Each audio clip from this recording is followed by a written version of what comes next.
동탄 레이크파크 자연은 이편한 세상 영상 촬영 후 많은 분들이 많은 질문을 남겨주셔서 댓글로 답변 드리기에는 중복 질문들도 있고 어려움이 있다 보니까 영상으로 촬영을 하게 됐습니다.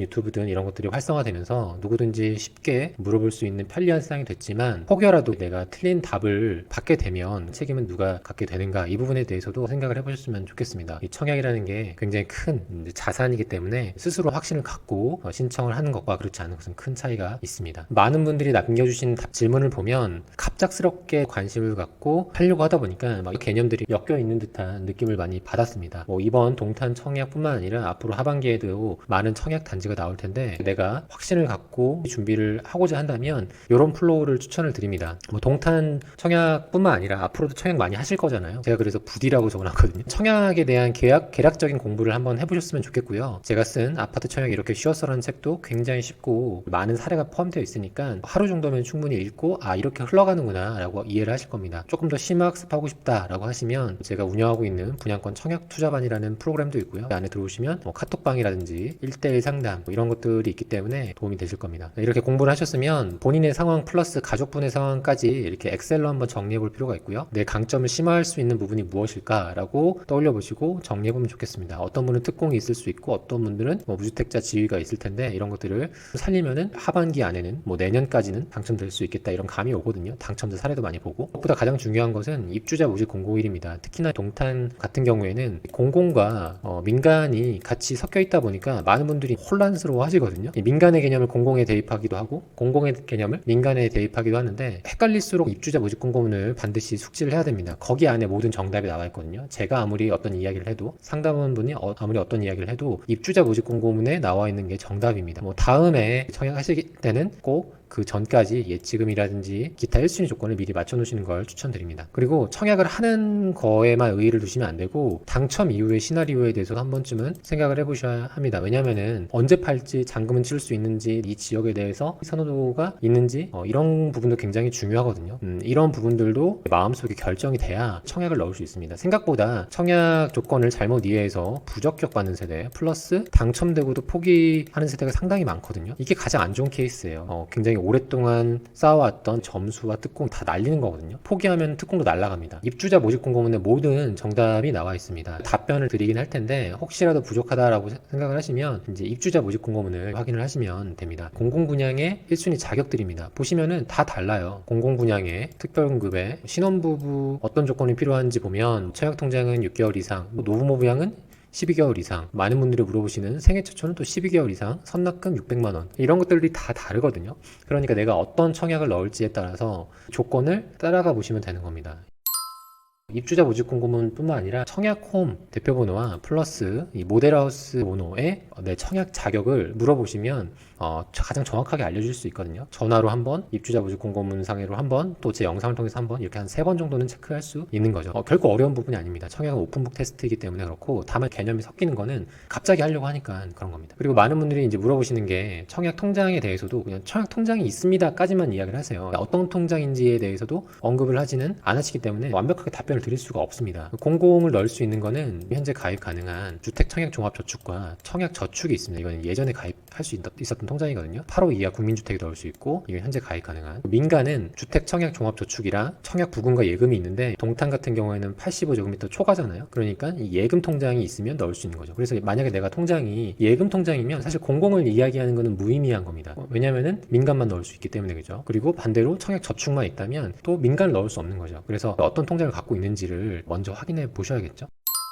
질문은 한 30개 정도 되는데요. 아이디를 간단하게 달아놨습니다. 자, 1번에 이제 기영님이 남겨주신 이 질문에 대해서는 저번 영상에서 설명드린 것처럼 당첨자 발표율이 같기 때문에 공공분양과 민간분양의 중복청약이 불가능하다라고 이해를 하시면 됩니다. 홈페이지 들어가면 공지사항에도 중복청약 신청 유의사항이라고 공지를 띄워놨거든요. 1번 사항을 보시면 국민주택 청약 신청자 및 그 세대원이 민영주택 중복청약 신청 시 청약 신청 사실만으로도 국민주택 당첨분이 부적격 및 취소 축소될 수 있습니다 라고 기재가 되어 있기 때문에 국민과 민영을 나눠서 신청하는 게 맞다라고 보고요. 국민주택이나 민영주택의 어떤 타입을 신청할 때 특별공급 및 일반 공급의 중복 청약이 가능하다는 거죠. 예를 들어서 84A를 넣을 때 특공 하나, 일반 공급 하나 해서 중복 청약이 가능하다라는 이야기입니다. 세 번째로 민영주택의 경우 민영주택 일반 공급 중복 청약이 세대 원이 다 가능하다는 거죠. 세대 구성원이 3명이다 라고 하면은 이 3명 모두 일반 공급에 넣을 수 있다는 겁니다. 그래서 1번은 일단은 중복 청약이 안 된다라고 혹시라도 공지사항이 나오면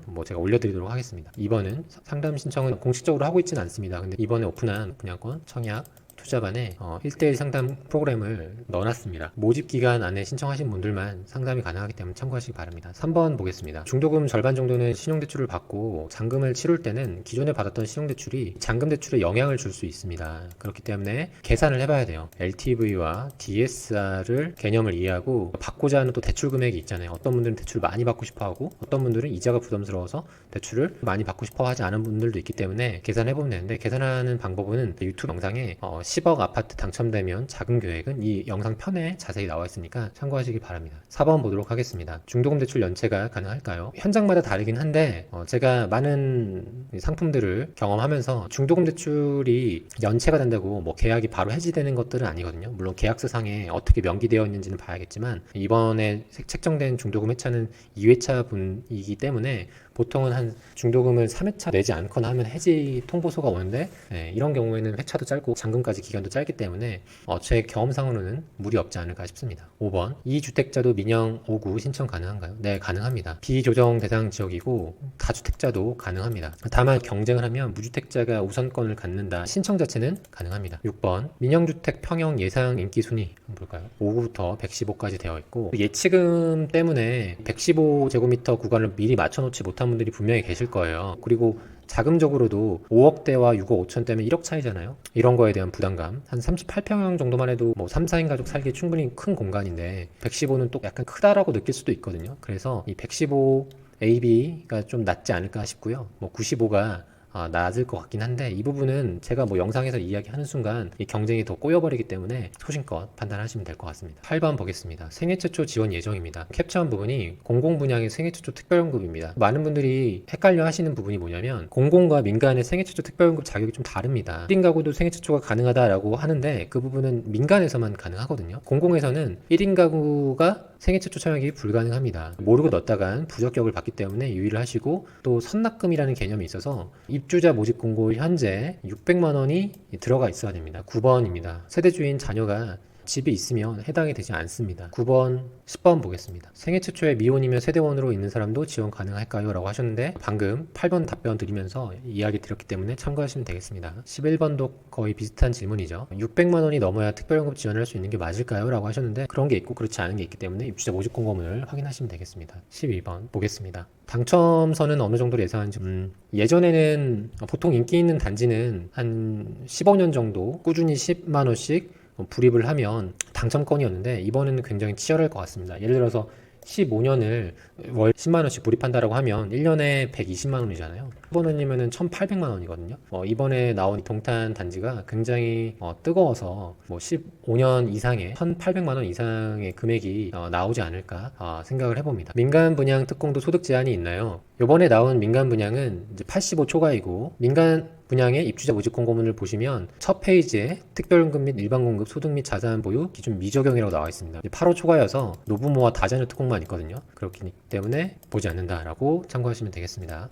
보시면 민간 분양 추첨제도 세대원까지 실거주 의무가 있을까요? 추첨제는 세대원의 점수로 당첨된 게 아니라 세대주만 실거주하면 된다는 이야기가 있었어요. 저도 이 부분이 궁금해서 대표번호로 물어봤는데 답변하시길 세대원은 실거주 의무가 없다고 합니다. 실거주 의무가 일단 없다고 하는데 워낙 중요한 부분이기 때문에 한 번 더 전화로 문의해 보시면 좋겠습니다. 15번입니다. 예비 신혼 부부라고 하면은 아직 아이가 없잖아요. 그래서 아이가 없는 경우라면 신혼부부 특공이 치열한 편이거든요. 그래서 개인적으로는 혼인신고를 좀 늦추고 각각의 명의로 생애 최초 특공이나 통해서 당첨되고 나서 혼인신고한 이후에 5년 이내에 매도를 하면 비과세가 되거든요. 그런 부분을 활용하는 게 좋지 않을까 싶습니다. 16번 보시면 가점이 49점이라고 해서 포기하지 마시고 도전해 보시기 바랍니다. 17번도 비슷한 질문이었습니다. 1인 가구 생초가 안 되기 때문에 유효하지 않다라고 볼 수 있겠습니다. 18번 보시면 모델하우스 보니까 창문들이 작은 것 같은데 이런 부분에 장단점이 있을까요? 라고 하시는데 궁금해가지고 한번 캡처를 해봤어요. 뭐 주방창은 보통 이렇게 되어 있고 뭐 같은 경우에도 뭐 창이 넓은 경우가 있고 뭐 작은 경우가 있는데 이런 부분은 크게 뭐 집값의 영향이나 사는 데 있어서 큰 불편은 없다고 생각합니다. 그래서 크게 신경 쓰지 않으셔도 될 것 같습니다. 이번도 생각보다 조회수나 반응이 뜨거워서 예상 커트라인이 한 1,800만 원, 2천만 원은 훌쩍 넘어가지 않을까 생각을 해봅니다. 6번 보시면 신혼부부 전용도 청약통장 600만 원 넘어야 할까요? 중복된 질문들이 많죠. 그럼에도 제가 일단 첨부해놨습니다. 신혼부부 특별공급은 입주자 모집 공고 현재 입주자 저축에 가입하여 6개월이 경과되고 매월 약정 납입일에 월 납입금을 6회 이상 납입하신 분 할 수 있다는 겁니다. 당첨 후 취소하면 청약권이 날아가나요? 네, 청약권 처음 들어보는데 잘못 기입해서 취소되면 1년간 부적격이다 라고 알고 계시면 됩니다. 22번 보시면 실거주 5년 해야 되고요. 물론 정책이 바뀌면 실거주 의무 기간이 줄어드는 경우도 간혹 있습니다. 그런데 그런 경우에는 부동산 시장이 좀 안 좋거나 운이 좋게 될 수 있지만 일단은 5년이라고 생각하고 접근하시는 게 좋겠고요. 23번 보시면 당첨자 발표를 갔기 때문에 중복 청약이 안 된다라고 이해하시면 되겠습니다. 24번 보시면 신혼 생애 최초 통장 1070인데 둘 중 어디 하는 게 유리할까요? 라고 하셨는데 자녀가 아직 없는 상황이라면 그리고 우선 공급 구간 안에 들어가지 않는 거라면 생애 최초가 조금 더 유리하지 않을까 싶습니다. 25번 보겠습니다. 개인적으로는 8점 정도라면 생애 최초는 자격만 되면 랜덤이거든요. 네, 랜덤이기 때문에 이제 평상시에 좋은 일 많이 하시고 저와 이제 악수하면 당첨된다는 이야기가 있거든요. 그래서 악수 많이 하신 분들 당첨되지 않을까 싶습니다.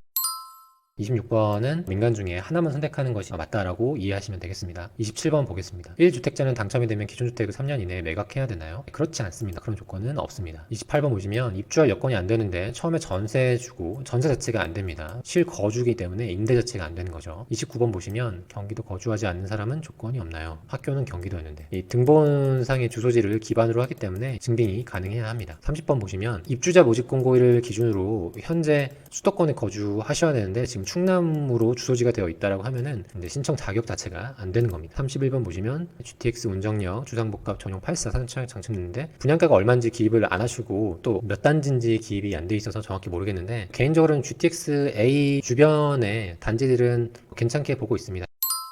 네, 궁금해하시는 질문에 대한 답변은 이렇게 드렸고요. 첫 시간에 말씀드린 것처럼 갑작스럽게 청약을 하려고 하니까 개념이 섞이는 거거든요. 그래서 인생에 한 번쯤은 청약에 대해서 한번 제대로 공부를 해보면 나뿐만 아니라 가족이 평생 행복하게 지낼 수 있는 게 바로 청약입니다. 그래서 굉장히 좋은 시기에 맞춰서 분양권 청약 투자반이 오픈을 했습니다. 궁금해하시는 청약에 대한 이론 및 사례 그리고 영상에서는 많이 다루지 않은 분양권으로 단기 투자할 수 있는 방법 세금에 대한 부분까지 자세히 설명드렸기 때문에 큰 도움이 되실 거고요. 11월 1일 날 8시에 Q&A 시간과 돈 되는 분양권 추천 시간을 가질 예정입니다. 그리고 11월 9일 신청자에 한해서 1대1 상담을 해드릴 예정이고요. 그리고 같이 식사 이벤트를 할 예정이기 때문에 링크를 참고해 주시기 바라겠습니다. 오늘 영상은 여기까지고 도움이 되셨다면 좋아요와 구독도 부탁드리겠습니다. 감사합니다.